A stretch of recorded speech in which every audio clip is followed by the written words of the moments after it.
Wananchi, wafanyabiashara na wadau mbalimbali mkoani Manyara wameungana na Mamlaka ya Mapato Tanzania TRA kushiriki katika michezo mbalimbali ikiwemo riadha, mbio za magunia na kuvuta kamba, ikiwa ni sehemu ya kuelekea maadhimisho ya miaka 30 tangu kuanzishwa kwa mamlaka hiyo. Wakizungumza mara baada ya kushiriki katika mbio za riadha zilizoambatana na matembezi ya hisani, viongozi wa serikali pamoja na viongozi wa TRA wamewataka Watanzania kuendelea kulipa kodi kwa hiari ili kuwezesha serikali kuendelea kutoa huduma na kutekeleza miradi ya maendeleo kwa wananchi. Hii ni Global TV kutoka Babati, Manyara. Sisi kama serikali ya wilaya tunawaahidi kwamba tuko pamoja na nyinyi.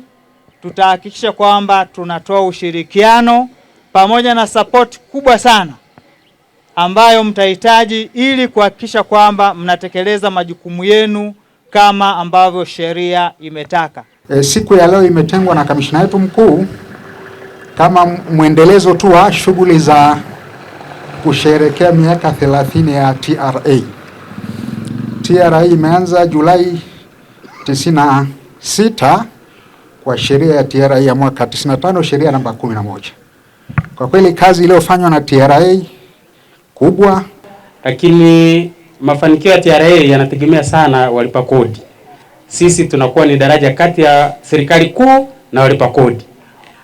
Tuwashukuru zaidi sana wenzetu ambao wamejiunga na sisi katika mazoezi ya asubuhi, na tunajua hii ni moja kati ya nguvu mnayotupa katika kutusukuma mbele katika shughuli zetu za ukusanyaji. Kwa majina naitwa Zuena Nasor Abdalla, ni afisa kodi mkoa wa Manyara. Tupo leo hapa kuadhimisha miaka 30. Karibuni sana TRA. Tulipe kodi kwa maendeleo ya taifa letu. Karibuni sana.